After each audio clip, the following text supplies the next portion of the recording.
A spoiled rich girl moved into our dorm at the start of the semester. She'd pay $1,000 just for a pedicure, $2,000 for a makeup session, and $3,000 for a massage. My best friend grabbed my arm in disgust, saying, "Have some self-respect. You can't just throw your dignity away for money." But later, when my grandmother broke her leg and I desperately needed money for her medical bills, that same girl sneered at me from the principal's BMW. "You've been working all this time and still can't scrape together a few grand, you might as well sell yourself." She even secretly filmed me asking the principal for help, then spread rumors that I was his mistress, turning everyone against me. We couldn't raise the medical fees in the end. Grandma was forced out of the hospital and left permanently paralyzed, while I got run over and killed by the principal's wife in my distraught state. When I opened my eyes again, I was back on the day my overgrown man-child of a roommate first moved in. Rosalie had just stepped into the dorm with her oversized suitcase, frowned as she lifted the top bunk with her name on it. "I don't like this spot. I'll pay $10,000 to anyone who'll switch with me." As I came to my senses and saw this exact scene again, I finally believed I had been reborn, seeing that no one paid her any attention. Rosalie looked slightly embarrassed and angrily raised the price to $20,000. I was about to tell her I'd take the deal when my best friend Alicia pulled me back. Her face was full of contempt, eyes filled with warning. "Stella, she's just pretending, offering 20 grand for a bed swap. I don't buy that she's that rich. Don't fall for it." Without hesitation, I shook off her hand and quickly pulled out my phone. With a smile, I said, "I'll swap with you. My spot is the best in the dorm, not near the bathroom, not by the door, and not in the direct blast of the AC. You'll love it." A satisfied smile spread across Rosalie's face as she was about to scan my code, but then Alicia suddenly knocked my phone out of my hand. It clattered to the floor, the screen now cracked. "Sorry, Stella, I didn't mean to do that." She thought I hadn't seen the flash of malice in her eyes. I picked up my phone and checked it. Thankfully, it still worked. "Hey classmate. You scan the code first. Once you're done, I'll help you make the bed." As soon as she finished speaking, the Alipay notification chimed, announcing a 20,000 yuan transfer, leaving everyone in the dorm stunned. Damn, she's actually that rich. Seemingly regretting not having curried favor with her sooner, Alicia bit her lip, let out a soft huff, and prepared to leave. I grabbed her arm and spoke coldly. "You just broke my phone. Pay up." A flicker of surprise crossed Alicia's eyes. She'd always used my belongings freely without restriction, so my demand for compensation struck her as unbelievable. "Stella, we've been best friends since childhood. Are you really making me pay for this?" I scoffed inwardly, as if she still remembered we were childhood best friends. Since high school, she'd been mooching off me, using my accounts for clothes and takeout, with all the daily expenses falling on me. In our previous life, when Alicia got drunk, I carried her home from the bar. She started muttering to herself along the way. She blurted out that she'd been the principal's mistress for a year. Later, the principal's wife seemed to have caught wind of her and launched a frantic hunt for the other woman, even posting a reward on the campus bulletin board. That was the day my grandmother took a bad fall out of nowhere and shattered her hip bone. My family called to say the surgery would cost at least 70 or 80,000. I was in a bind. And it crossed my mind that Alicia was always splurging on designer clothes and seemed pretty tight with the principal, so I thought of asking her for a loan, but she just sneered at me for being poor and told me to go sell my body. The memory still stings like a needle to the heart. Well, that changes now.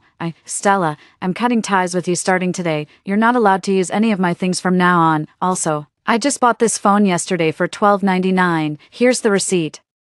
You either pay me the full amount or give me $500 to cover the screen replacement." Seeing I meant business, Alicia's expression shifted. She pouted and complained, "You just got 20,000. Are you really going to fuss over my 500? You're so stingy." I clapped my hands and started making a scene. Everyone heard this. Alicia has the nerve to act shameless after breaking my phone and can't even cough up 500 yuan. "Watch your belongings around this deadbeat."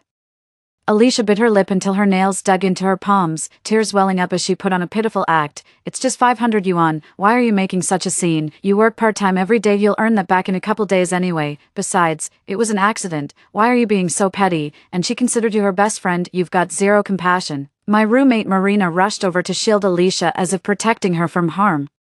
"I'm seriously starting to wonder if her cerebellum has atrophied. Where'd you get that savior complex? If you're so charitable, why don't you pay for her instead?" The moment money was mentioned, Marina went silent while Alicia started whining again. "Stella, I'm sorry. I just paid my tuition, so I don't have any money right now." She kept nervously circling her index fingers in front of her chest, apologizing with awkward hesitation. Her voice dropped to a near whisper when she said "don't have." I grabbed her by the collar and sneered, "You've been doing side jobs for so long, yet you can't even scrape together 500. Maybe you should just sell yourself." Alicia immediately flew into a rage and tried to slap me, but Marina stopped her. "Oh, Stella, that's way too harsh. You two used to be so close. It's not worth falling out over a few $100. Of course you'd think it's not worth it. For the past 2 years, She and Alicia have been leeching off me to cut their own expenses. Marina took Alicia's hand in mine, trying to make peace between us. Alicia angrily shook off her hand. Stella, remember this. I'm the one who doesn't want to be friends with you anymore. I'll pay you back that $500. After Alicia slammed the door and left, I lowered my gaze. A decade of friendship had finally come to an end. How do you put this duvet cover on? I can't figure it out. Can you help me? Hearing Rosalie's voice, I immediately shook off my sadness and rushed to make her bed before Marina could, fawning over her like an eager servant. Thanks, I'm a bit hungry. Any good food nearby? Get me something and I'll give you 1,000. Alipay received 1,000 yuan. Upon hearing the payment notification, I dashed out the door and headed straight for the chicken pot place at the school gate. 10 minutes later, I was heading back to the dorm with 2 portions of Chongqing spicy chicken pot when I passed by the principal's office. Alicia rushed out, her face flushed bright red. She shot me a fierce glare before scurrying off in a panic. That's when I noticed the principal's wife approaching the office, carrying a stack of documents, so she was afraid of running into the wife. That's why she bolted, remembering how, in my past life, Alicia framed me as the principal's mistress, leading to relentless humiliation, suffering, and ultimately my death. My mood instantly plummeted to rock bottom, now that I've been reborn. I'm going to make Alicia pay for what she's done. She'll know what it's like to be despised by everyone and treated like an outcast. Alicia was in the hallway chatting with a group of people, all chirping away about something I couldn't make out. When they saw me, their expressions turned odd, worried the young mistress might be getting impatient. I headed back to the dorm first. The delicious chicken pot is here. Come and get it while it's hot. The aroma hit Rosalie's nose and she bounded over in an instant. What's this? It smells absolutely amazing. I patiently explained to her that I'd actually worked part-time at this Chongqing chicken pot place. Their hygiene standards are decent, they don't go overboard with artificial additives, and it's genuinely one of the better food options in the neighborhood. Marina drifted over too. Drawn by the scent and hoping to get a taste, she ventured cautiously. That smells incredible, Rosalie. Any chance I could try a little? Just let me know if you ever need anything. Okay. After taking a few bites, Rosalie protectively pulled the clay pot chicken closer to herself. Chewing with her mouth full, she mumbled, "No way. I don't even have enough for myself." Rejected by the young lady, she then turned her pitiful, puppy-dog eyes toward me, practically begging with a look that seemed to wag its tail. I picked up a piece of chicken with my chopsticks. Marina proactively held out her bowl, but I deliberately bypassed hers and placed it directly into Rosalie's bowl instead. "I still have some here. It's for you." Rosalie happily took another big bite of rice, while Marina slunk off to order takeout by herself. Alicia came back inside and couldn't help but swallow hard at the rich aroma filling the room. She shot me a sidelong glance as she transferred 500 yuan, pointing at the transaction record and saying grudgingly, "See, I paid you back." I opened WeChat, accepted the payment, said okay, and went right back to devouring my meal. Seeing that I had no intention of inviting her to share the meal, she shamelessly grabbed her own chopsticks, picked up a piece of chicken, and was about to pop it into her mouth. I snatched it back with my chopsticks, and Alicia immediately scolded me. "What are you doing?" I threw that piece of meat into the trash. That's my line. "How dare you eat my Chongqing spicy chicken without asking?" Alicia shot me a glare and slammed her chopsticks on the floor in frustration. "We're roommates. What's the big deal about sharing some food? Why are you being so stingy? You're always eating my takeout orders too. Have I ever made a fuss about it?" I laughed. $35 for this chicken pot. If you're feeling so generous, why not get me a monthly subscription? Besides, all those takeouts you treated me to before were ordered using my account and paid for with my money. Consider this you making it up to me." Alicia was absolutely floored by my sheer audacity. After muttering "what a lunatic" under her breath, Alicia flopped onto the bed in a huff and started scrolling through her phone. I immediately called my grandmother and repeatedly urged her not to do any housework during this period, hoping to prevent the tragedy from my previous life from happening again. After hanging up, I transferred 5,000 yuan to each of my parents, insisting they keep a close eye on Grandma. Once we get through this period, perhaps history won't repeat itself. In my past life, Grandma had fallen. This time, I selected several pairs of anti-slip shoes for the elderly online, but when I went to pay, I was notified of insufficient balance. Puzzled, I opened my WeChat Pay and discovered that over 20 orders had been placed on Pinduoduo just an hour earlier. It's all live streaming gear, along with revealing outfits, and even condoms. This has Alicia written all over it. She even used "buy now, pay later" at checkout to keep me from finding out. She even muted the notifications. I hit the roof, returned everything, and changed all my account passwords. Alicia's screen showed a login error. She frowned and confronted me. "Stella, did you mess with my account?" I shot back. "What's it to you? It's my account. I can change the password if I want." She jumped to her feet and started laying into me. Why do you always have to meddle with everything? What gives you the right to mess with my account? I still have pending orders that haven't even arrived yet. I showed her the return confirmation page. It's my account. I'll do what I want. Too bad. It's already processed. Alicia grew even more frantic, erupting into distorted screams. How dare you return my items? I don't care if my equipment doesn't arrive. I can't stream without it. And you're responsible for the loss. My daily minimum is 200. If I order now, it'll take 3 days to get here, so you owe me 600. I'm honestly amazed by her twisted logic. Compensate for what? If you're not happy, go sue me, you drama queen. Alicia was so furious she pointed at me, speechless. I've tallied up all the things you bought using my account before, including the food deliveries. The total comes to 13,560. I'm only charging you for your half, so pay up ASAP, or we'll settle this in court. Alicia glanced at the itemized bill, yet her expression grew calm. I'll pay you back next month when I get my paycheck. Her calm demeanor struck me as odd. When something seems off, there's usually trouble brewing. Sure enough, that afternoon I stumbled upon a post dragging me on Zaya Hongshu. The title was What It's Like Living with an Insufferable Roommate. The post went on to list all sorts of outrageous accusations against me. Things like not wiping after using the toilet, stealing and wearing their underwear, using body wash to brush my teeth, sneaking bites of my roommate's takeout, suggesting we split the bill but always making excuses to skip paying, and worst of all, claiming I tried to extort money from her. To make it seem more believable, they even attached random stock photos after each incident. Reading it made my blood pressure spike. You could tell at a glance that this poorly written rant had Marina's fingerprints all over it. It's exactly her style. As for Alicia, that weirdo who's always whining and acting helpless, she just hides in the shadows playing the victim. As the post gained traction, my personal information got completely doxed, and the flood of harassing calls and texts began. Some people were hurling insults at me, others were mocking and slandering me. And there were even those looking for hookups. Alicia already loved spreading gossip about me, but now I've become infamous in the dorm's main group chat. Whenever I go out, people occasionally throw shade at me behind my back. After yet another bucket of cold water was thrown on me, it finally jolted me awake. I went straight to the comments section and declared, I'm the main character of this story. If anyone has a problem with that, come and curse me out.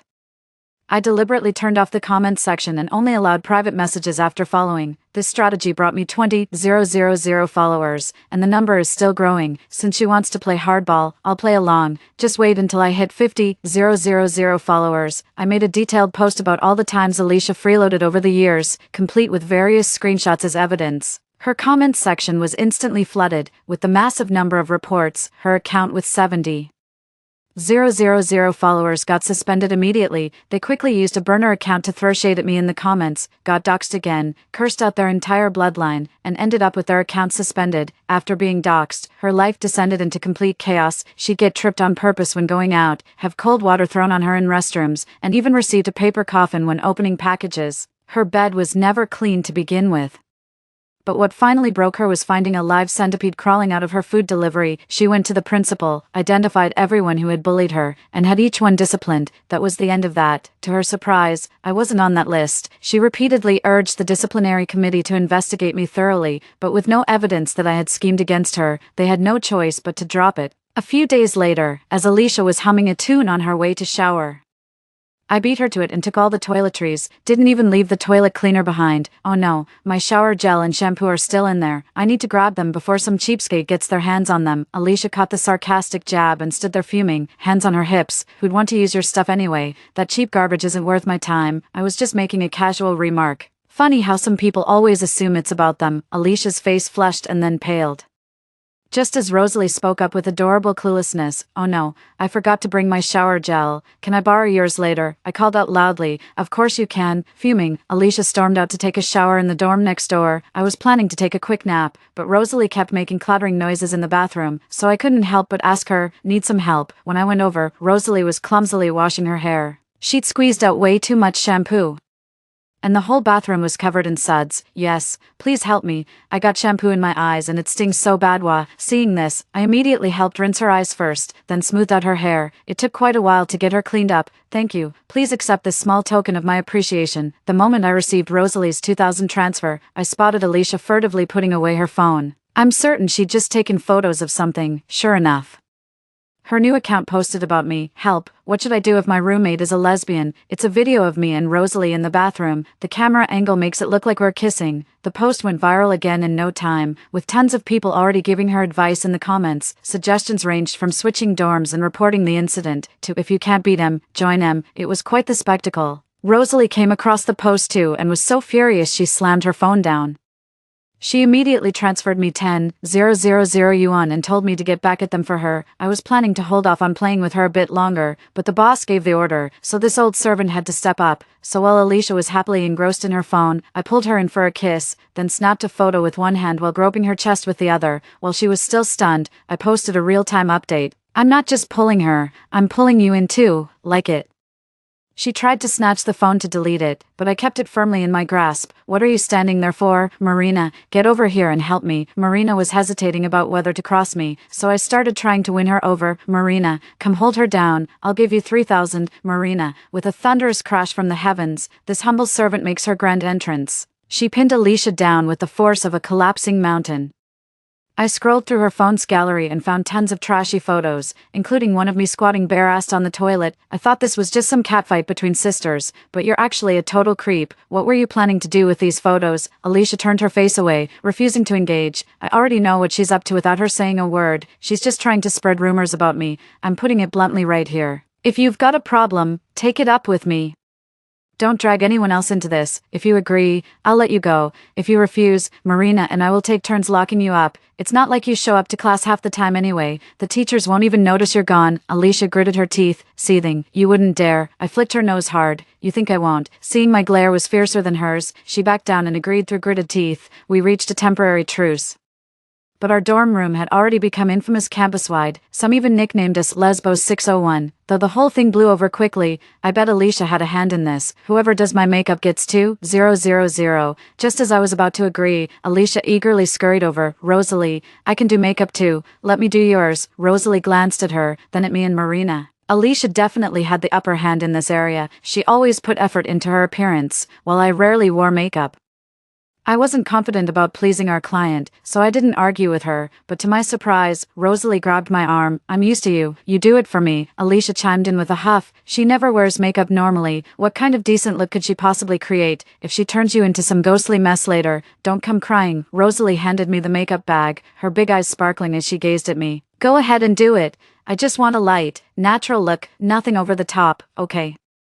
Alicia missed her chance at fortune and could only sulk on the sidelines. While applying lipstick, she bumped into me hard under the pretense of going to the restroom, causing the lipstick to smear. The lipstick drew a long streak from the corner of Rosalie's mouth all the way to her ear. Panicked, I quickly squeezed out some makeup remover and wiped it off for her. Sorry, my fault. I didn't do a good job with your makeup. Let's just forget about the charge for this session. After removing and reapplying my base makeup, my face felt heavier than before, but it's still undetectable from a social distance. I nervously handed the mirror to Rosalie, and to my surprise, she smiled. It's fine. I think it looks okay. Just then, I received an Alipay notification for a 2,000 yuan transfer. Rosalie walked out the door, and Alicia finally emerged from the bathroom. I poured makeup remover on her face and started scrubbing vigorously while she struggled and screamed. What are you doing? Are you insane? I grabbed her by the hair and asked coldly, still playing your little games? Alicia shoved me away with force, yelling that I was a lunatic. I've gone mad, and it's all because of her. Looking back, it seems she's always resented my success. From deliberately breaking my phone and spreading rumors to nitpicking my makeup, it's as if my earning money would shorten her lifespan. Absolutely absurd. I still get hate messages every day. I take a deep breath and wonder when this online backlash will finally die down. In the evening, Alicia started her live stream. Hey there, big brothers, it's my first day streaming. I've got a little treat for you all. She then deliberately unbuttoned her top, swaying her seductive figure as she began dancing provocatively. With every gift received, she'd let out a sugary squeal. Thank you, big brother. She was hogging the middle of the dorm room, making it impossible for us to get through. I was just about to call her out on it, but Rosalie grabbed my arm. She stuck out her red, swollen toe. My shoes are too tight, and my toenails have grown out so much it hurts. Could you trim them for me? I'll give you 1,000. I grabbed my tools in a flash. Every second counts when money's on the line. Alicia discreetly aimed her camera at me and couldn't resist taking a jab. Times are tough, folks. My roommate's hustling. Check this out. She's trimming a trust fund baby's nails, selling your dignity for pocket change. No wonder your family's been farming for generations. On camera, I'm perched on a low stool, barefaced with messy hair. drowning in oversized pajamas while Rosalie's feet rest on my knees. I'm meticulously trimming her nails with such caution that I look utterly subservient. The live comments immediately started piling on with snide remarks. Haha, just look at her face, she's clearly broke, can't help it. I was born behind the starting line. When you're poor, even your ambitions run thin. Here, I'll give you $10 per toe. Give me a trim too. Seeing her fans all teasing me. Alicia's face lit up with even more smug satisfaction. I carefully clipped her nails while firing back a retort. Seems like you're always eating sour grapes. If you go back 3 generations, whose family wasn't farming the land? Oh, if I remember correctly, your family is counting on selling those dozen pigs to keep you in school, aren't they? Then what does that make you? Some high and mighty leech living off your parents' hard work while scraping by in the city. Who are you to lecture me? Alicia was livid. Knowing your opponent's weaknesses makes insults cut deeper. I packed up my tools as Rosalie transferred the payment with a satisfied nod. Alipay payment received, 1,000 yuan. The live chat erupted with a fresh wave of comments the moment the payment notification echoed through the stream. Wait, she paid 1,000 just for a nail trim. Who wouldn't be dazzled by this? Who could resist the allure of wealth? Where are the sugar mommies? My dignity is in desperate need of your humiliation. Alicia felt a pang of discomfort, yet her eyes betrayed undeniable envy. She had to grind with suggestive dancing for at least 5 days just to earn around 1,000, and even had to service the principal to cover the cost of a broken screen. I earned what she makes in days just by clipping my nails for a few minutes. How could I not be jealous? Seeing Alicia's camera still pointed at me, I covered her lens with my hand. It was time to have it out with her. If you want to do borderline content, keep it to your own stream. Don't drag us into your mess. Keep your self-destruction to yourself. What's wrong with you? Lights out is in minutes and everyone needs to sleep. Are you that desperate for money? Take your stream and get out. I deliberately provoked her, and sure enough, Alicia got so angry that she came over and pulled my hair. I pinched her thigh hard. The phone stand fell to the ground, and the situation quickly descended into chaos. 10 minutes later, Marina called the counselor, who pulled us apart. Stella, why are you bullying your classmate for no reason? I'm just trying to earn some pocket money. Do you really have to be so against me? You're not getting your scholarship this month. I looked at him impassively and spoke in a cold tone. Who says I'm not getting it? Since when do you call the shots? Is this your family's school? Are you paying the scholarship out of your own salary? Alicia was the one who broke the rules first. This is a student dormitory. If she refuses to sleep, are the rest of us supposed to stay awake too? You immediately jump to the conclusion that I'm bullying her. Open your damn eyes and look. My body is covered in proof of what she did to me. And her, is there a single mark on her from me? I showed them the patch of scalp Alicia had torn bare, along with the scratches she'd left on my face and hands. The advisor was left speechless. He shot Alicia a look, signaling for her to also show her injuries so he could continue lecturing me. Alicia just bit her lip hard and stayed silent. I knew she wouldn't dare show the advisor, because I'd specifically pinched her on the butt and inner thighs. She could barely walk properly. Professor, I'm feeling a bit dizzy and might need to go to the infirmary. As Alicia spoke, she leaned into the professor's arms. He held her close, taking the opportunity to cop a feel. Well then, let me escort you to the infirmary. I knew something interesting was about to happen, so I quietly followed them, just as expected. Once they reached the infirmary, their flirtation quickly escalated into a passionate encounter. I muted my phone and secretly recorded the whole thing. In the following days, Alicia became increasingly brazen, streaming at noon, in the afternoon, and even in the dead of night. Rosalie couldn't stand it anymore and gave her $500 to get her to quiet down for a bit, but just 2 hours later, she insisted on streaming again, claiming it was a contractual obligation. Even when the counselor was called, it was just for show. Those days truly felt like an eternity. No stream tonight, folks. My top supporters treating me to dinner at a 5-star restaurant. Want me to bring you back some leftovers? Alicia was bragging to us with such smugness, apart from Marina, who humored her. Rosalie and I completely ignored her. Stella, my shoulders are killing me. Give me a massage and I'll pay you 3,000. Their eyes practically popped out of their heads at the mention of 3,000. The real moneybags was right there, but they had no clue how to seize such an incredible opportunity. After days of my persistent brown-nosing, Rosalie has officially appointed me as her one and only servant. Perfect timing. I've been practicing massage techniques lately. Let me show you my skills. Guaranteed satisfaction. Alicia gave a nonchalant hum and went to her date. Later that night, she sent me her location, begging me to pick her up. Just like in our previous life, her top patron got her drunk, refused to let her leave, and dragged her to a hotel room. Her top donor was so repulsive looking that she begged me for help. I immediately hailed a cab to pick her up. I shielded her with everything I had, getting groped by that creep in the process. He only let us go reluctantly after we called the police. In the end, the person I protected with my life ended up being the death of me. This time I went too, but not to save her. I wanted to watch her plunge into the abyss with my own eyes. I recorded the video of her being led into the hotel by that obese, sleazy man. The next morning, Alicia showed up with dark circles under her eyes and brought us breakfast from Xiangji. This basket of buns cost 128.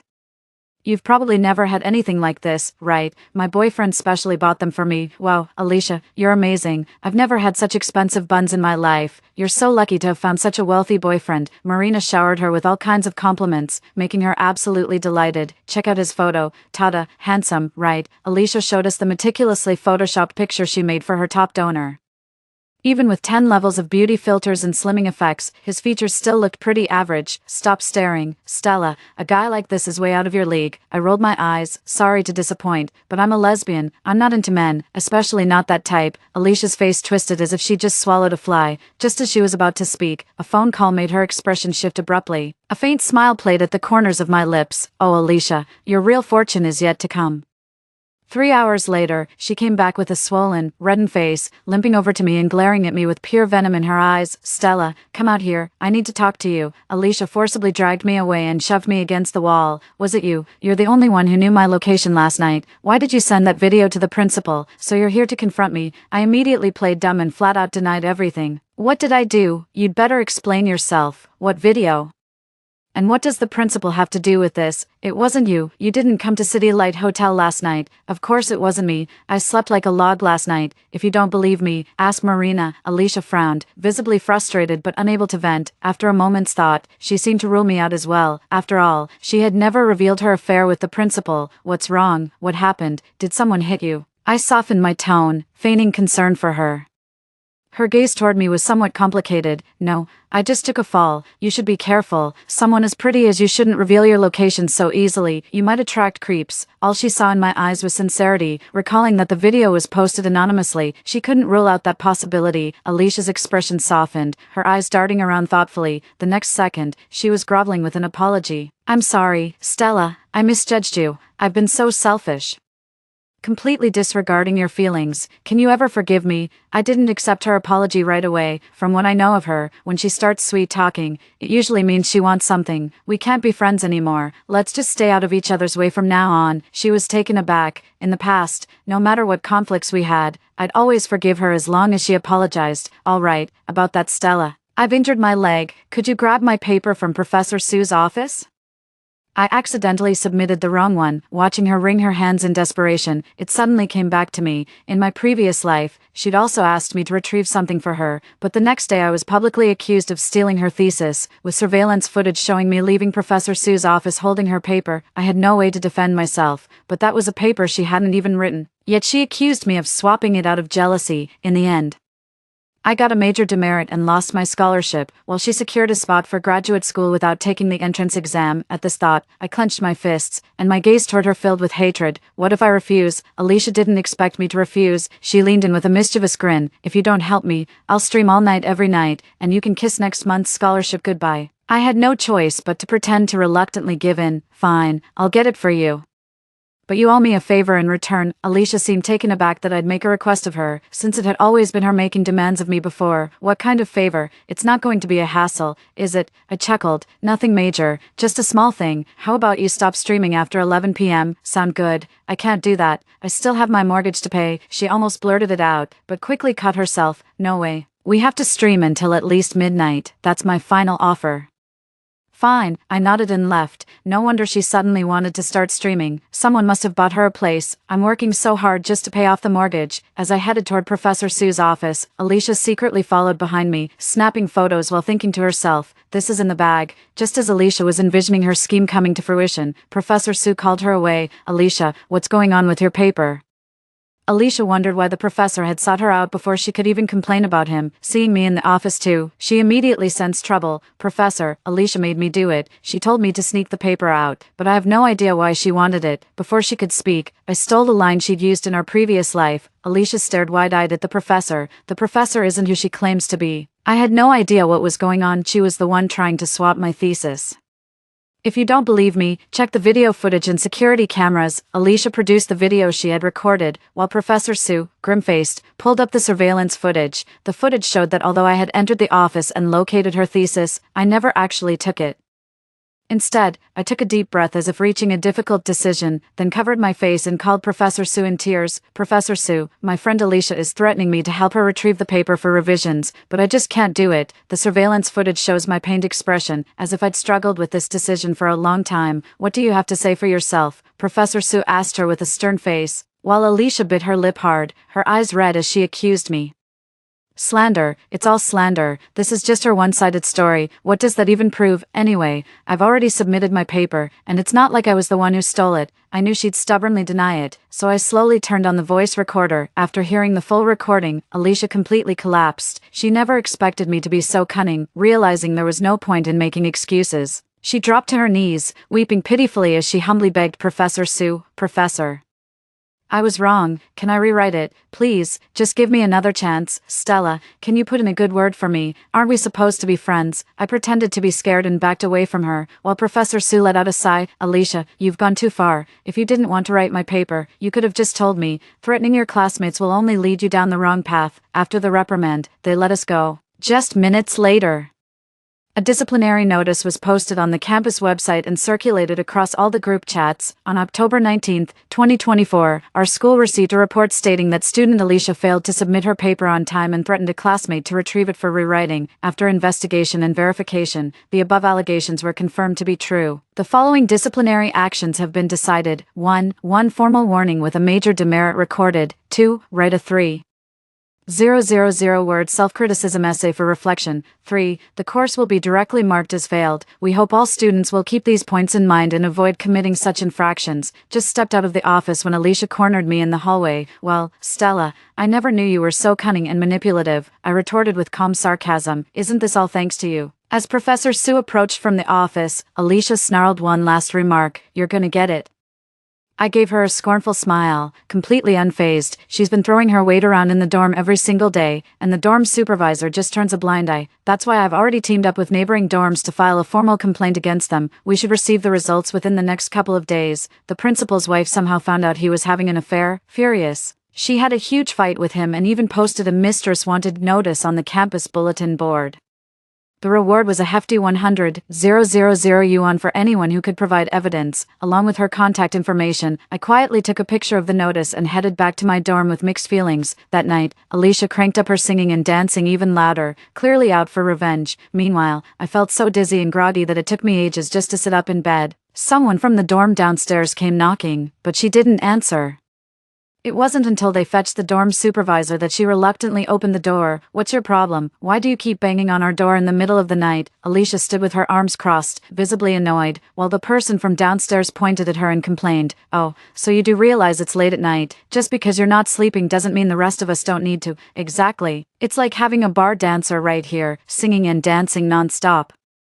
So damn loud." Facing everyone's displeasure, she scoffed and pointed at the soundly sleeping Marina and Rosalie. "That's your own sleep issues. Look how peacefully my roommates are sleeping. Even they, sharing a room with me, have no complaints. What are you all barking about?" Everyone was fuming, but the advisor just gave Alicia a verbal warning before impatiently shooing them away. The next morning, Rosalie asked me to give her a massage again. "Stella, my whole body aches and I'm exhausted.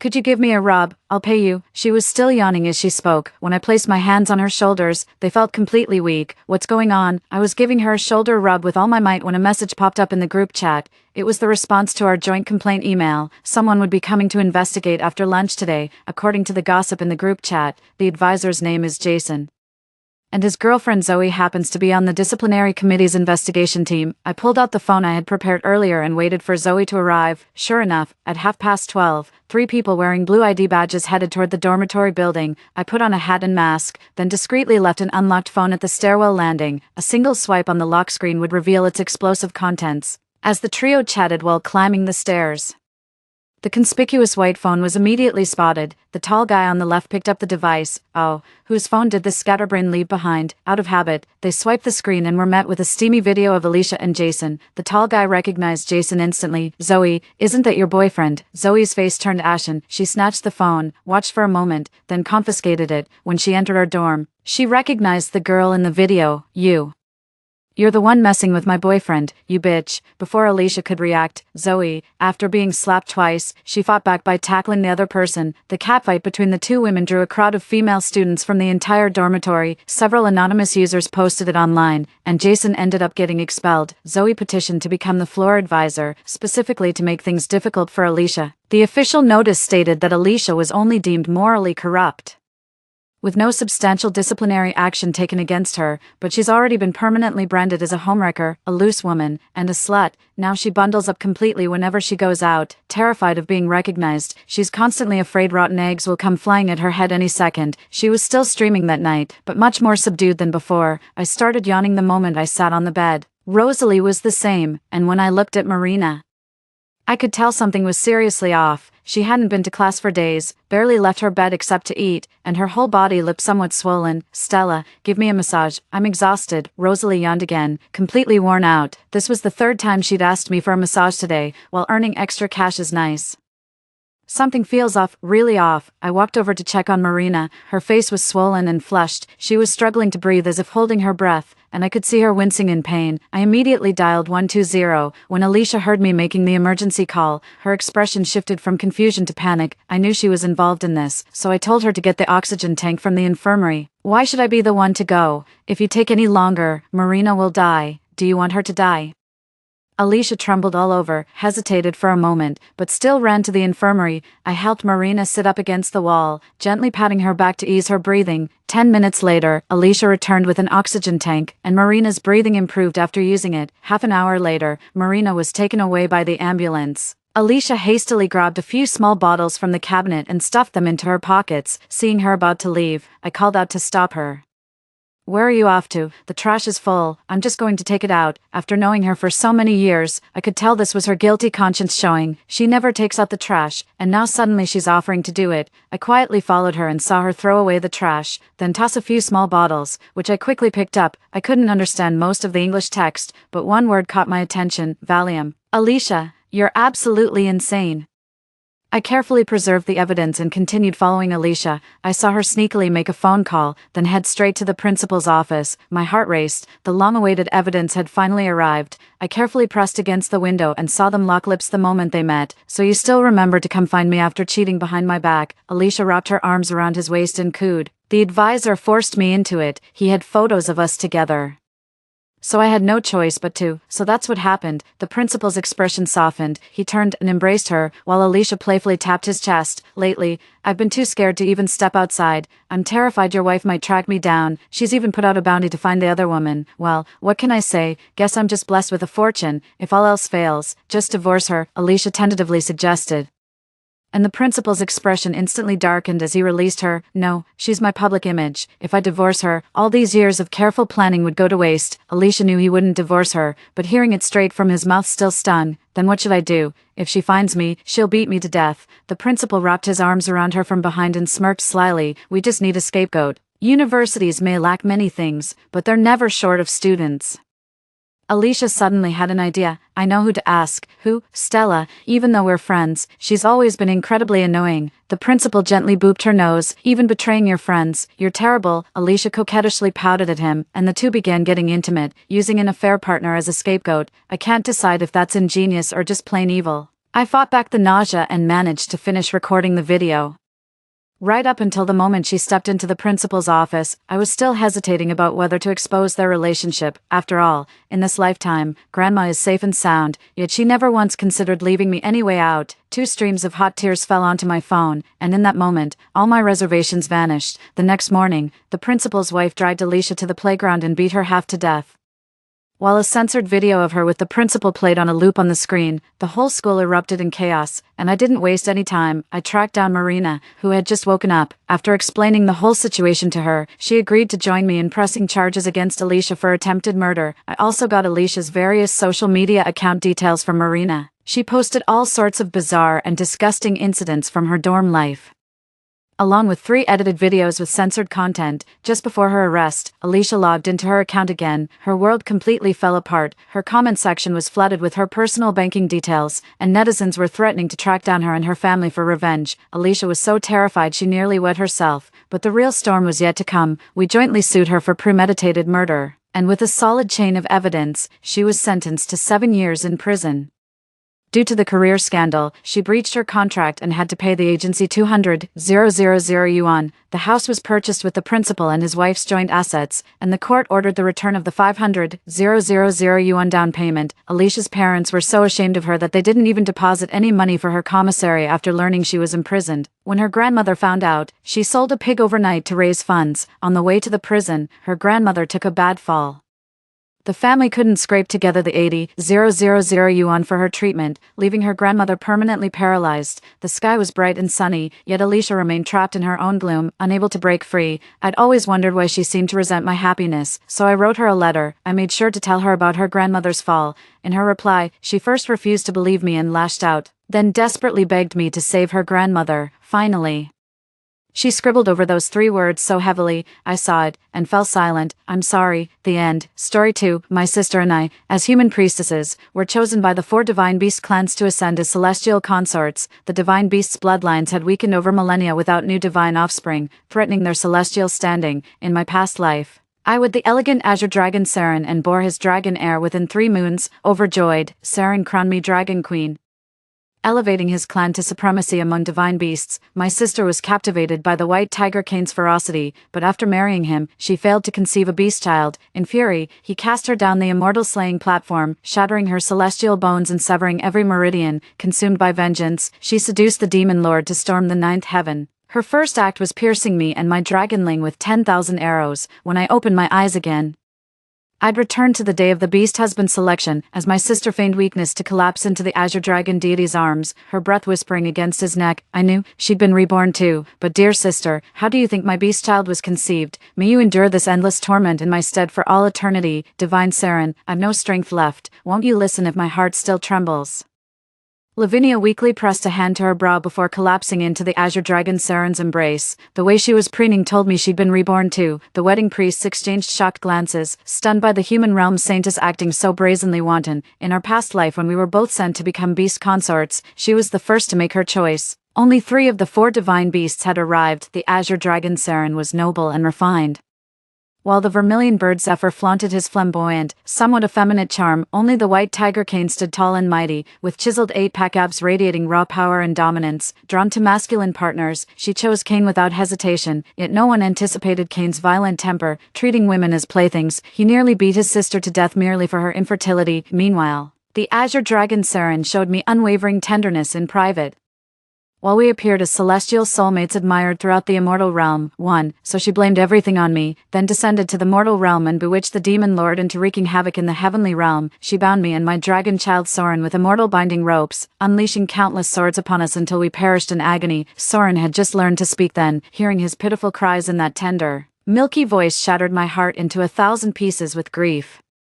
Remembering this, my blood boiled with rage, and I had to clench my teeth to maintain composure. Have you 2 sisters made your choice? The celestial emperor's commanding voice echoed from above, snapping me back to reality. Saintess Lavinia has long admired God Saren. I choose the Azure Dragon clan, Lavinia blurted out first, glaring at me from the corner of her eye as if fearing I'd steal her choice. Unaware that Saren beside her had stiffened, I lowered my head and murmured, I choose the Black Tortoise deity. Lavinia nodded in satisfaction at my non-confrontational attitude, her smile dripping with smugness. With your plain looks, sister, that ugly turtle makes the perfect match for you. They say the Black Tortoise deity is dark-skinned and hideous, an immortalized 10,000-year-old turtle spirit. No wonder he's absent today, probably too ashamed to show his face. She made no effort to hide her smugness. As if having a second chance at life guaranteed her victory, the Celestial Emperor cleared his throat with a disdainful glance. Lavinia clung to Azure Dragon Saren's arm, puffing up like a victorious rooster as she glared down at me. Juniper, I know you're bitter about not marrying into the Azure Dragon clan, but resorting to a turtle, you're the holy maiden, wedding a reptile would disgrace all humankind. Don't worry, sister. When I give birth to the divine dragon, if you're truly desperate, you can become my lowly foot-washing maid. I might even throw you some scraps. My gaze swept across her convulsively laughing face, catching sight of Saren's knuckles whitening from clenched fists. Ha! I swallowed the sneer burning in my throat. Lavinia believed Saren to be the epitome of grace and virtue, never suspecting the bone-chilling madman lurking beneath that gentle facade, though named the Azure Dragon. Saren is utterly unworthy of the title with his pitiful talents. That's why he's obsessively fixated on siring a dragon heir to restore their clan's glory. His methods are so vile and bizarre that just thinking about them turns my stomach, and nothing wounds his pride more than public humiliation. Lavinia's insolence today has clearly enraged him. I can't wait to see Lavinia's reaction when she learns the truth. Holy Maiden Juniper, with Vermilion Bird and White Tiger deities present, are you certain about choosing Black Tortoise? I understood why the Celestial Emperor asked that. My sister and I were revered as holy maidens in the mortal realm, destined to ascend to heaven when we came of age. Only through my past life did I realize all that talk of being a holy maiden worshipped by thousands was nothing but lies. The ancient divine beasts needed to reproduce, but their offspring's power was too immense. Only my sister and I possessed the constitution to barely withstand bearing them. They called us beast consorts. But we were merely vessels, breeding tools, incubators, mortals to be trampled upon. With this in mind, I answered, yes, I choose the Black Tortoise deity. My resolve comes from having no other choice. The Azure Dragon is hypocritical, the White Tiger is brutal, and the Vermilion Bird favors male companionship, going there would be suicide. As for the Black Tortoise deity Merle, I know little beyond that in my past life. When my sister led the demon lords to wreak havoc in the celestial realm, I caught a glimpse of a shadowy figure that seemed to be heading straight for me. For some reason, I just felt like taking a gamble. The Celestial Emperor nodded in silent approval of my choice and lightly clapped his hands. Suddenly, divine magpies swarmed forth as petals swirled through the air, and my sister's robes transformed into an identical bridal gown of sheer silk, just like in the previous life. The grand wedding ceremony officially began. The difference was Lavinia, holding Saren's hand, dancing gracefully with an air of haughtiness, while I walked alone down the crimson silk-covered path, utterly solitary. They say the dark warrior deity hasn't shown himself for 1,000 years. Dear sister, aren't you worried about becoming a grass widow after this marriage? Lavinia covered her mouth, beaming with triumph. Ignoring her taunts, I prepared to kneel in reverence. A sudden gust lifted me effortlessly into a chilling embrace. My eyes widened in shock as the man before me came into focus. Her skin was like fine porcelain, with crimson eyes that held a sinister glint. The contrast of ruby lips against pearly teeth lent her otherwise aloof features a youthful vitality. My divine consort is not yours to command, is that? The Black Tortoise Merle, discipline your woman properly, lest I take matters into my own hands next time. Merle swept me into his arms and flew away right before everyone's eyes. His icy body temperature made me shiver uncontrollably as Lavinia's furious scream echoed behind us. You bitch Juniper, I swear I'll breed a spirit beast before you in this lifetime. Lavinia's failure to conceive a spirit beast in her past life had become an obsession. She probably believed bearing one would grant her supreme status. Little did she know. The truth was quite the opposite. The more productive a tool becomes, the more ruthlessly it gets exploited. Merle dumped me in the lower mystic realm's grand hall before vanishing into thin air. I scrambled up wincing in pain, only to realize this place was worlds apart from the left mystic realm. In the Azure Dragon's former realm, mountains and rivers embraced the land. Numerous branches of the dragon clan thrived here, with celestial attendants and low-level spirit beasts bustling about, a scene of vibrant prosperity. But this place, dark clouds loom overhead, casting an eerie gloom everywhere. Not a single celestial attendant remains in sight. You'll stay in the left wing, enter my chambers without summons, and you'll pay with your life, a chilling voice whispered in my ear, sending shivers down my spine as I hurried toward my chamber. The moment I sat down, I crossed my legs and began channeling my energy. Indeed, this was the truth I'd only come to realize in the final moments of my past life. If a holy maiden's body can birth divine beasts brimming with spiritual power, doesn't that prove our bodies can absorb spiritual energy, making them perfect vessels for cultivation? When a man possesses such constitution, the world would temper him through trials to cultivate immortality, yet when a woman has it, they call her a sacred maiden, fit only for bearing offspring. Ha! I let out a scornful laugh, too.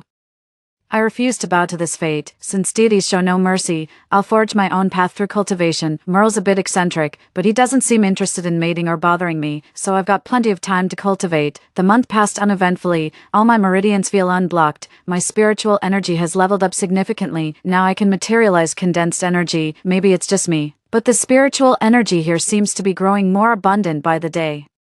Before I could figure things out, Lavinia showed up at my doorstep first. Juniper, are you hiding something from me? She glared at me through gritted teeth. My eyes swept over her noticeably sallow face, the blackened tips of her fingernails, and those ambiguous red marks on her neck. Seemed Saren had run out of patience with her and resorted to measures ahead of schedule. In my past life, I married Saren with joyous anticipation. The first 2 months were harmonious, but by the third month, his impatience became unmistakably clear. Under the pretense of caring for my health, he forced me to drink bitter medicine daily. Each dose brought nightmarish fevers and exhausting awakenings. My constitution deteriorated until, in that third month, I conceived a spirit beast. Only after overhearing celestial envoys did I discover the truth that poison was bone replacement powder, designed to drain spiritual energy and immortal bones, hastening the beast fetus incubation. The more you drink, the more it drains your life force, until nothing remains but a hollow skeleton. Only later did I realize Saren's cruelty knew no bounds. Sister, what are you talking about? I don't understand. I feigned ignorance, looking at her with puzzled eyes. What the hell is that drug?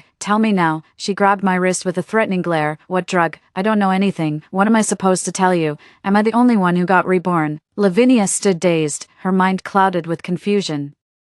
A sudden whoosh pierced the air as an icy divine force blasted forth, sending Lavinia flying dozens of feet away. Blood gushed from her mouth as she clutched her stomach, her face deathly pale. A deep, languid voice resonated from above. Dare to cause trouble in my domain, seeking death. A divine force then swept me into the chamber to the right, where I met piercing vertical pupils and a face radiating terrifying authority yet inexplicable divine benevolence, as countless escape plans, possible explanations, and even desperate thoughts of resistance raced through my mind. Merle suddenly snorted coldly, furrowing his brow as he spoke. I've been channeling spiritual energy to you for a whole month, yet you're still such a weakling that others dare bully you right at your doorstep. I froze. So the abundant spiritual energy I received daily actually came from him, but we're not even related. He neither intends to use my body for reproduction nor seeks anything from me.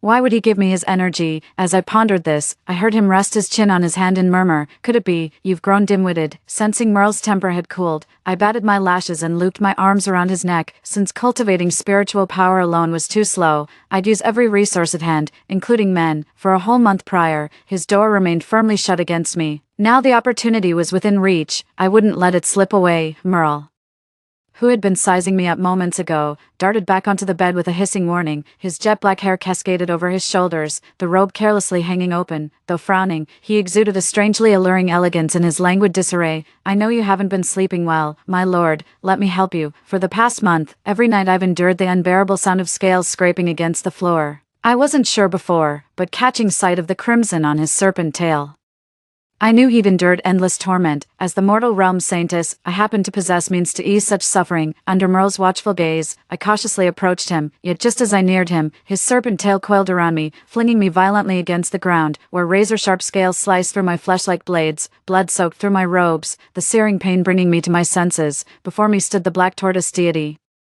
a capricious war god who could snuff out my life in an instant if provoked, yet I steeled my nerves and decided to roll the dice, channeling my spiritual energy while smearing blood across my body. I instantly saturated the entire chamber with my scent. I edged closer cautiously. Merle's piercing gaze flickered, but he remained silent, instead patting the space beside him with his serpentine tail. How amusing. Come here, I obeyed, limping toward him as pain shot through my body. TCH, pathetic.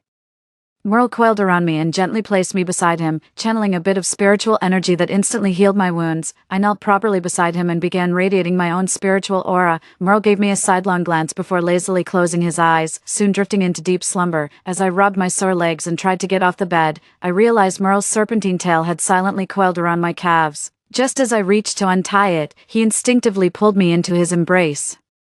Unlike the chill of his tail, his arms were wonderfully warm and carried the soothing scent of pine. Before I knew it, my guard dropped and I drifted into deep sleep. The next morning, I woke first when the sun was already high in the sky. Gazing at his sculpted profile, I murmured under my breath, weird as he may be, that face of his is seriously handsome. Suddenly, his eyes flew open. When our gazes met, a flicker of surprise crossed his face before he instantly hurled me out the door.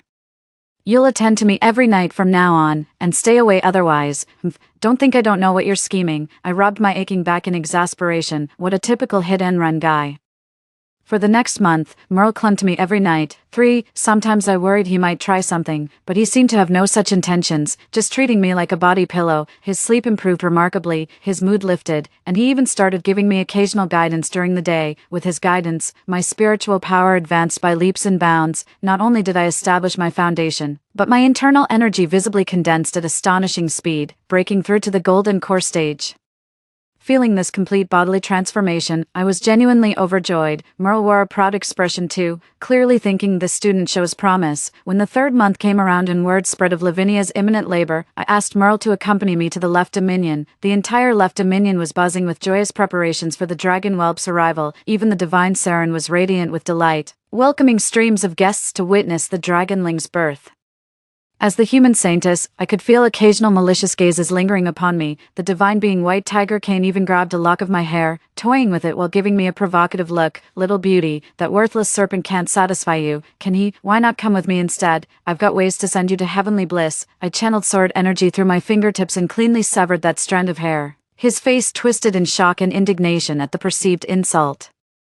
In an instant, he summoned spiritual energy and launched a palm strike straight at me, but a frigid gust swept through, sending him flying backward to crash onto the ground. You, daring to lay hands on what's mine. Merle shielded me, morphing into serpent form as his powerful tail impaled Kane's abdomen. A backhanded strike sent the hostile beast gods flying. Kane fell silent instantly. Among beast gods, might makes right. None dared protest even through gritted teeth. Merle's tail whipped free, flinging half of Kane's severed arm. His obsidian scales gleamed coldly, eyes radiating lethal intent. He made it crystal clear to everyone. Hands off his mate. Saren quickly intervened. Great deity Merle, why provoke the pantheon over a mere mortal after your long absence? Besides, why teach cultivation to mortals? Their role is reproduction. What if they flee? Merle clearly dismissed him with a disdainful glance, retorting, only worthless beasts rely on breeding to grow their numbers. And only pathetic orcs would chain their mates. Saren froze under his intimidating aura, not daring to speak. Though I noticed his hands clenching into fists, I quickly tugged at Merle's sleeve, signaling him to shut up. We're in this together now. If he gets targeted for revenge, I'll be dragged down with him. Divine Saren, please forgive my intrusion. Where might my sister be? I've come to visit her. I quickly plastered on a warm smile to change the subject, after getting the reply. I immediately dragged Merle toward the back hall, terrified the socially inept troublemaker would offend someone again, but Merle remained ungrateful, acting like he couldn't care less. He held his head high with an air of aristocratic aloofness, looking down on everyone. Only after my urging did he lazily follow along with me. His serpentine tail tapped impatiently against the ground as he slithered behind me. Why do you smile so sweetly at him? I've never seen you smile at me like that.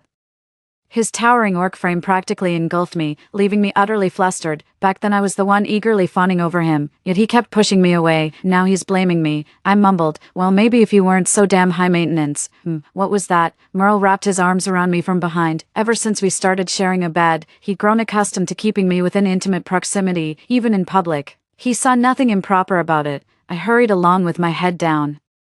Ignoring him, the next instant, he scooped me up against his chest. Startled, I threw my arms around his neck, my face burning crimson to the tips of my ears. Merle scoffed, short legs like yours. At this pace, we'll never get there. Without a second thought, he casually scooped me up and carried me to Lavinia's chambers. Her quarters felt eerily lifeless. Hulking celestial guards surrounded her, watching her every move. Lavinia's face was caked with thick powder, her eyes swollen and red. A heavy scarf wrapped around her neck, with deep hollows under her eyes. Though the celestial realm enjoyed eternal spring, she was bundled up in long robes and skirts from head to toe. When she saw me, her eyes gleamed with triumph. This lifetime, I've conceived the dragon heir before you. Now it's your turn to envy me. I blinked innocently. Congratulations, sis. Lavinia glared at me. Aren't you jealous? Why would I be? I never wanted divine beasts anyway, and I'm perfectly content as is.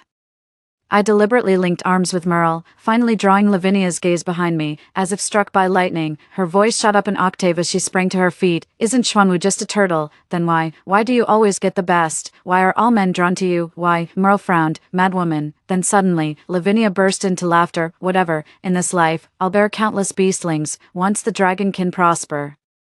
I'll be hailed as a meritorious servant, I'll outrank you as the chief beast consort. I sneered coldly but held my tongue. Her bloated body told me she'd been force-fed potent elixirs, her spiritual essence was being rapidly drained by the dragon spawn within, yet compared to my haggard past life, Lavinia looked utterly drained, her face ashen like a corpse. I had a hunch but kept it to myself. As dusk fell, Lavinia still showed no signs of labor.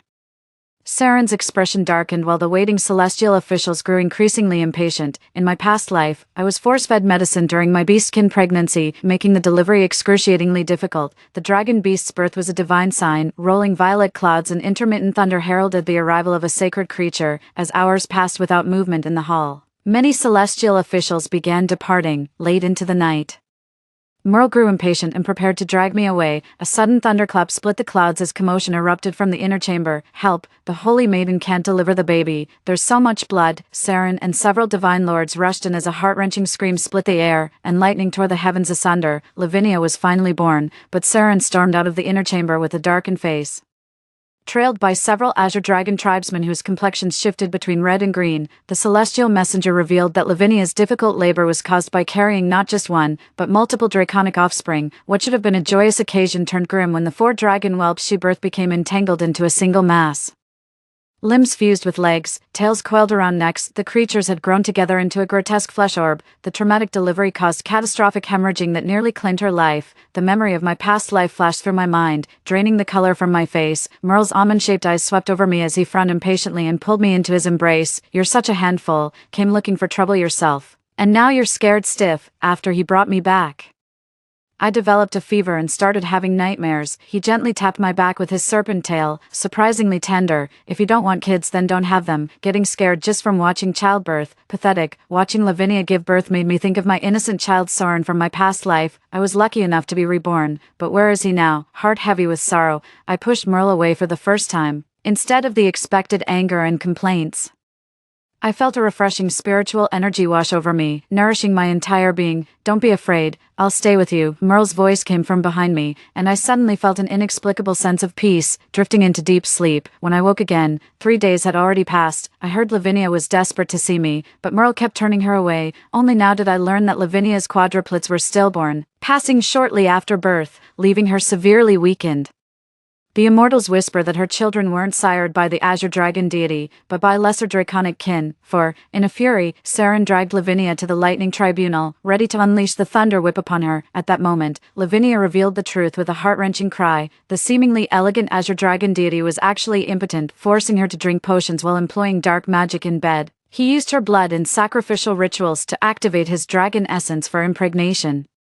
She endured daily bloodletting and the torment of his dark sorcery. Left with no choice, she sought out other male beasts of the Azure Dragon clan to conceive with. Determined to maximize her chances, she went all the way and secretly rendezvoused with multiple Azure Dragon clansmen. The celestial beings of the 9 heavens were utterly shocked, while startled by the quadruple monstrous births. They were even more fascinated by the revelation that the dignified Azure Dragon god was inadequate.